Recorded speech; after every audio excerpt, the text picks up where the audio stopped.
What's up, everybody? This is Pain User. And this is Cat's Pajamas. And we have a TVT for you guys on the Xel'Naga Caverns between dignitasMerz and xiWarden. Warden spawning as our teal Terran in the top position, and Merz spawning as our yellow Terran in the bottom position.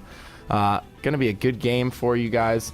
It is a TVT. However, these are both very, very talented players, and I'm looking forward to a good game out of these two. And Xel'Naga Caverns makes for some pretty good TVTs. Yeah, absolutely. And Warden is kind of an interesting player as well.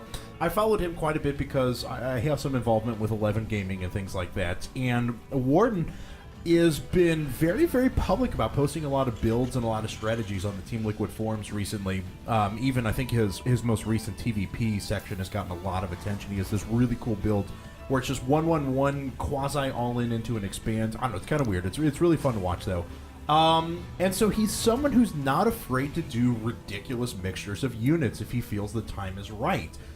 He can fall into that kind of conventional tank marine build. He really likes one base pressure with some SCVs and things like that. So that's kind of what I would expect him to do, is some sort of a tank into not quite an all-in, but trying to do a lot of one base pressure. Well, that's pretty difficult to accomplish in TVT just because, you know, defensive tanks make it so hard to do any kind of SCV all-in or marine with SCV all-in, anything like that. Generally, you'll see it in the super early game.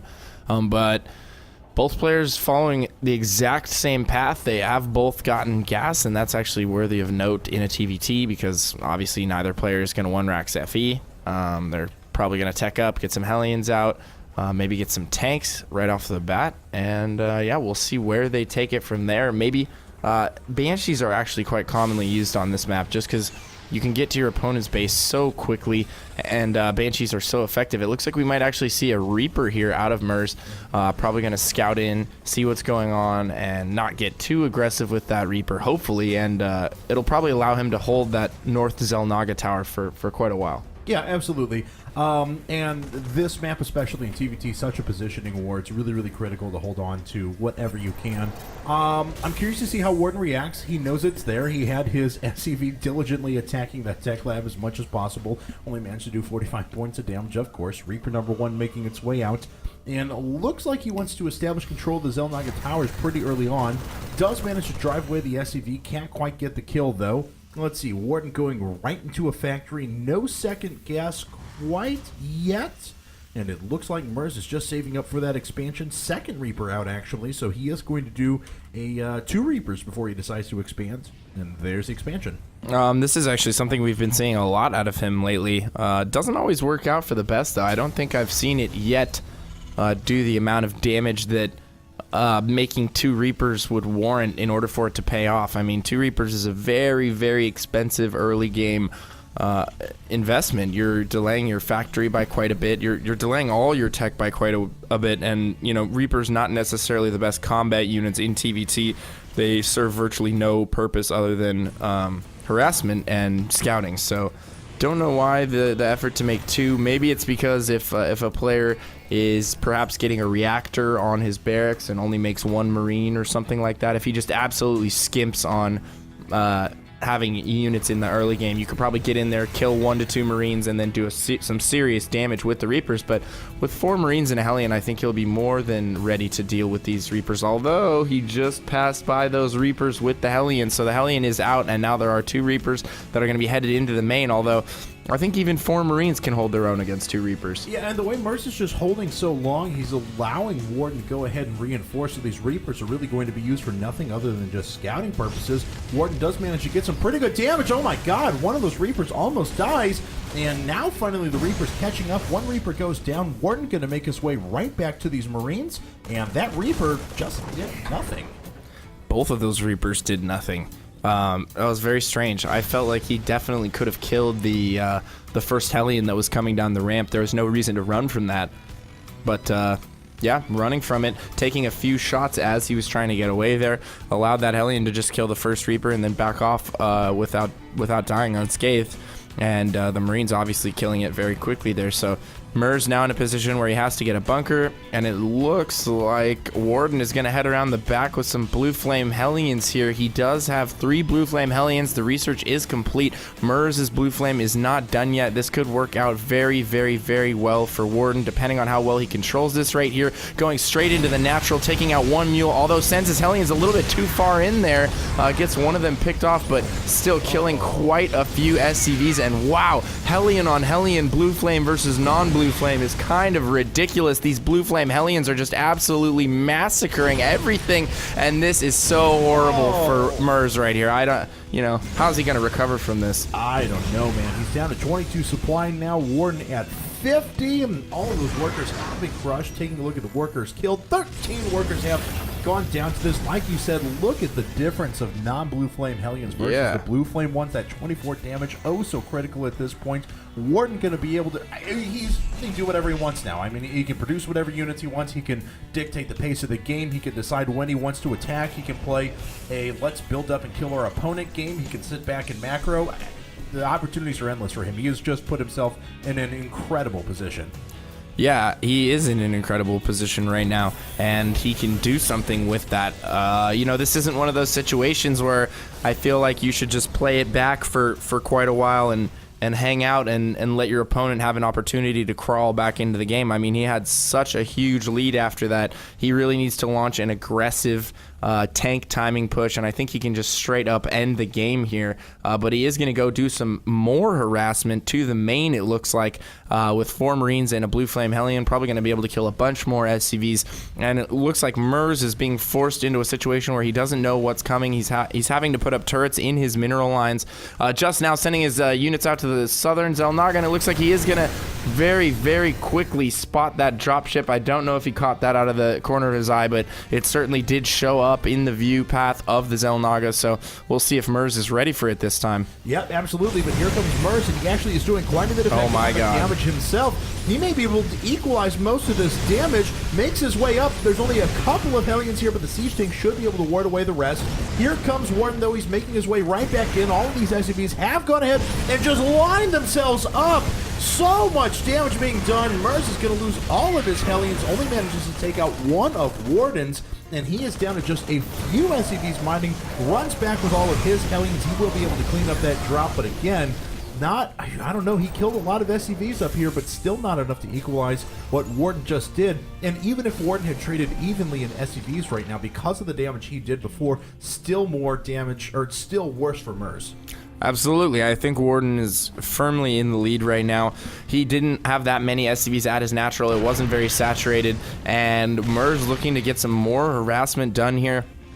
Actually just hiding behind the trees a little bit, only sending 3, and now going to try and pick off whatever he can, but taking heavy fire from that single siege tank cannot be the best situation for Merz right now. He feels like he's in a situation where he needs to do damage, and he's kind of forcing it, and you know, he's taking shots on his Hellions. He lost a few right there, and his economy is just in tatters right now.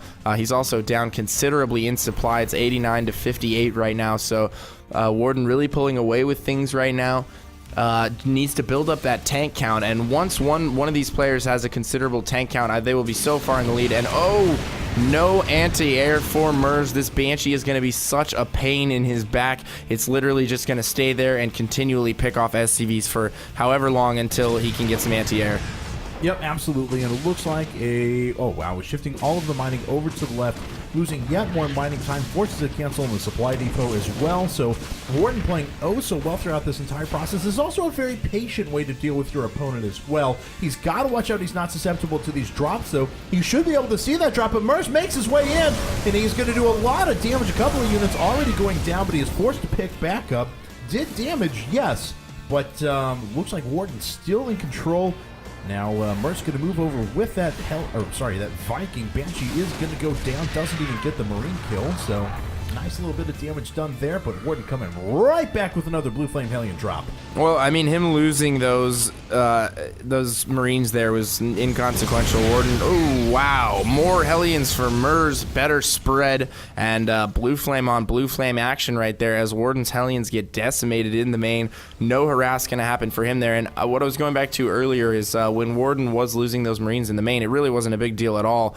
He can afford to sacrifice, 5-10 Marines as opposed to losing half of his mineral line at this point. And you got to watch out for the Blue Flame Hellions because they can just devastate a mineral line that quickly, and he does have 2 on the way to the back of Warden's mineral line, but Warden almost instantly reacting, pulls his SCVs away and retains all of them. 0 losses from harass in the mid game here. Warden, I think, more on top of things right now than Merz, and he's just getting a little bit farther ahead every minute here. He's pulling away still in the supply, 115 to 80. So Warden looking to be launching a pretty aggressive push here at this time in the game. Yep, and this is probably going to do quite a bit of damage. I mean, he should be able to neutralize the Blue Flame Hellion numbers out of Merz with the superior tank count and all of the Marines that he can use as well. Looks like Merz only has 3 siege tanks up, a pure tank Hellion army composition for the time being. Also has some Vikings and Marauders added to the mix, but that's not going to do all that much. Looks like Warden may be able to pick himself up and move right into the main here. He's got to watch out and move these medevacs out of the way, though. Now gets vision of the high ground. Warden is going to pick off all of these units. A couple of well-placed tanks from Merz, though, should be able to mitigate some of the damage. In fact, both the medevacs go down and all the rest of the forces get crushed for Warden. He is going to be forced to move back, otherwise he will be hit from the high ground. So Merz holds, but Warden still has a significant advantage. That was still a very, very good hold from Merz. He was way down on army size. He positioned his tanks perfectly, not too aggressive, not too passive, just, had the sweet spot with all 3 tanks and was able to kill quite a few Hellions, both those medevacs, a handful of Marines, and he needs to continue to do small things like that to make his way back into this game. That's really the only way I see him coming back and winning this is making smart, intelligent decisions like that and picking off units when and where he can, and I think that was a pretty big win for him. Yeah, absolutely. And he did actually start his command center before Warden did, but Warden did manage to clear up his rocks. So Merz is going to have to move that around, and looks like Warden is moving all of his units away, and there's a bunch of Blue Flame Hellions that are making their way around the back of Tasteless's secret hallway. So here they make their way in. They're in for a little surprise, though. Oh, nope, he didn't finish his wall. Oh, no. Oh, he misses the first shot. Actually not. Okay, there we go. Holding position now. Killing quite a... Oh, my God. And he's got the double harass going. One at the main, one at the natural. I don't think he's watching the main right now. All those SCVs going to get torched at the main, and you can see all the robotic... remnants on the ground. And oh my goodness, what is the SCV count right now? Warden is just, oh my goodness. He is all the way down to 20. It is 20 to 50 SCVs right now, and Merz with a dual-pronged attack right there, sacrificing quite a few Hellions, but man, did it pay off. Absolutely. I think it's go time for Warden. He's got to try and do some damage. Now, he does have the much larger standing army. Units tab shows, wow, both players are actually even on tank counts. But 20 Marines and 8 Marauders, though. Yep, he has Marines, he has Marauders, he has the advantage in Hellions, so he's going to make his way up. Merz does manage to siege himself up. All of the units moving in now. Warden not going to siege himself. He's just going to move in. He had his units on move command for so long. They're now finally doing damage. Looks like Merz will lose all of his army, but... Warden is not going to be able to reproduce. He actually has to move away. Now finally sieging himself up. And this could Why is he sieging there? Oh, and those SCVs doing so much damage to the siege tanks because Warden is firing upon himself and doing all the damage in the world. I think he should have pulled his tanks back right there. He had an opportunity to do some serious damage there and then make his way back, but Merz able to hold that off with the few remaining tanks, the resupply tanks, and now going to be able to secure his gold expansion. And really Warden, still working off of that bio, doesn't have a solid tank backbone right now, has 2 tanks over at the gold, both of which are very weak, so he needs to be careful. He could end up losing this game very quickly here. It looks like Merz is not going to try and push, though. He's actually going to try and play it slow and take things one step at a time, get his gold up and running, fortify it, and then maybe launch a push from there. Yeah, absolutely. I mean, this has turned in such a crazy game thus far. I mean, Warden was not just in control of this game. He was almost in an unlosable state in this game at one point because of how much economic he was continually doing. Units unit counting station shows us that he has half the workers of his opponent at the moment, and now both players are saturating their gold. But here come a couple more Hellions now for Merz. This is going to pick off a couple more SCVs. He is going to be able to get this Hellion as well. Just a few Marauders out going to try and deal some damage. I believe these siege tanks, yep, those are going to be able to hold any sort of Hellion pressure pretty well, but Merz does manage to get off another burst. Let's see though. Scouting. Barracks is scouting. Merz has a huge siege tank position over at his gold, so he should be well defended. And he's just pumping out these Hellions so quickly. It's going to move right back in, try and do some more damage. And if he gets off even a couple of bursts, it would be horrible for Warden. But it looks like Warden. Oh, God, he actually does lose a few SCVs there. Merz ended up doing a little bit more than I thought he was going to. But still, wow, so ridiculous. And look at that, Merz actually producing Marines out of this cute little barracks he has next to the gold. That's actually really cool. He's going to force an unsiege there when this Marine eventually pops out, or it might just join the fray right here as he continues to move in, and it's also spotting for his tanks that are sieging up, so he is going to be able to shell away at the third here, and man, those Marauders stimming and valiantly charging up to the siege tanks, but not quite making it into melee range, and GG is called. Warden losing the first set in this series when I feel like he was so far ahead. Merz playing a very patient game and just very solid play all around. I love the hold at his main early on, and then just able to claw his way back into this game. So Merz going up 1-0. I love the follow-up to that as well. Warden was definitely counting on the fact that nothing was... I mean, he launched his big attack. He had his units positioned in the middle of the map. He was really counting on nothing coming back his way. Merz decides to drop and just does all the economic damage in the world. I mean, beautifully timed drop. Warden was not prepared for that at all. So, wow, beautiful game there out of Merz. Yeah, absolutely. All right, guys, we're going to move into the next game here in just a second. Don't go anywhere, guys. Gas Pajamas and Pain User are coming right back.